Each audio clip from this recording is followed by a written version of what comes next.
Hello friends, हर हर महादेव। आज नाग पंचमी का दिन है। तो बस सुबह सुबह मैंने स्नान किया और बस मंदिर जाने के लिए मैं तैयार हो गई।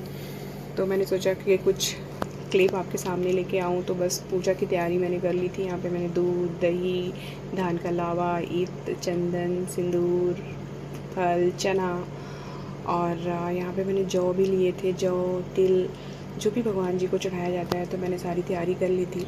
बेलपत्र लिए थे, कनेल का फूल लिया था येलो कलर वाला, और गुलाब की कुछ पंखुड़ियाँ थी, मैंने उनको भी लिया था। तो बस प्रभु की सेवा करने के लिए मंदिर जाने की तैयारी हो रही थी। जल भी हमारा लोटे में भरा हुआ है, गंगा जल है इसमें। तो बस हम निकल रहे थे घर से।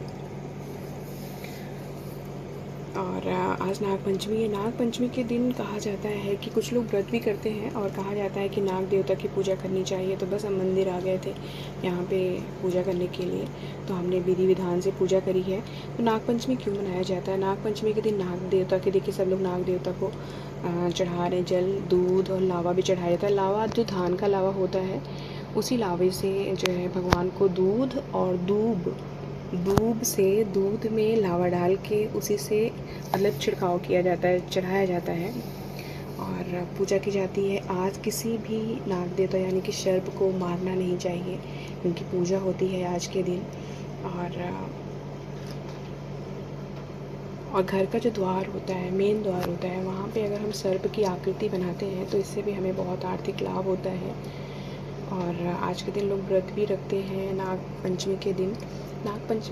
और कहा जाता है कि ये एक तरीके से हम लोग जो बचपन में थे ना, तो गुड़िया बोलते थे, गुड़िया गुड़िया खेलना। तो हम लोग ना छोटी छोटी गुड़िया बना के तालाब में डालते थे, तो भाई लोग उसको पीटते थे और फिर आके हम लोग झूला झूलते थे।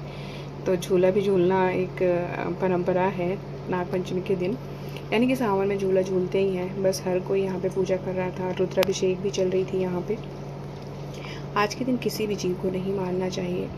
और कहा जाता है कि आज के दिन सुई धागा का भी यूज नहीं करना चाहिए, है ना। कई इसलिए कि मतलब एक तरीके से सुई धागा और दूसरी चीज़ चाकू, जैसे कि मंदिर में पूजा करने के बाद जो घर में धान का लावा और दूध होता है, उससे दूब से यानी कि जो दुर्वा होती है, उनसे घर में पूरे घर में छिड़काव करना चाहिए। उसके बाद ही पूजा करने के बाद ही घर में कोई चीज़ काटने, जैसे सब्जी होता है या फ्रूट्स होता है, तभी चाकू उठाना चाहिए। हमारे घर की तो परंपरा ऐसी ही है और मेरे हिसाब से सभी लोग ऐसा ही करते होंगे जिनको जानकारी होगी।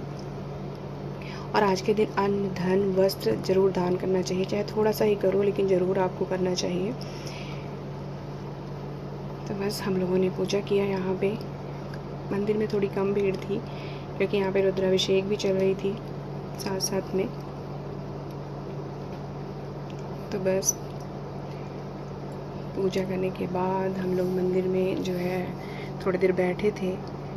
बैठने के बाद बस थोड़ा सा हमने मतलब नमः शिवाय का जाप भी किया।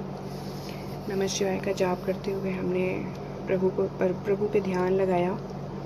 मुझे तो बहुत अच्छा लगता है मंदिर जाना, और आज के दिन मतलब इतना शुभ दिन है, किसको मिलता है मतलब ये सारी चीज़ें कि मतलब मंदिर में जाके हम पूजा करें, सेवा करें, ये सारी चीज़ें।